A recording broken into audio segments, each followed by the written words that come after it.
Dajit ya Wailadameshwa Siangshai kamu Deputy Chairman ke JHADC, ini kesengiu kado yang kedorman mang tengka ke JHADC.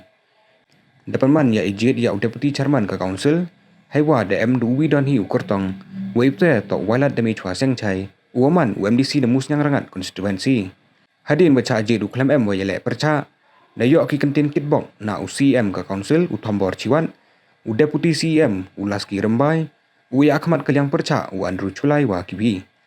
Chairman ke Council Dr. Sanki Changpung, hau kublai daongu wa Wailadameshwa to MDC job de kiwa bondo kiwo. Hapo is jantahil sa election MDC wadadam. Kiwa kitbong de kerpat kile ya Chairman, wa ila tenten ya Wailadameshwa, wa pelai ya kedorbar hakipor wa wan.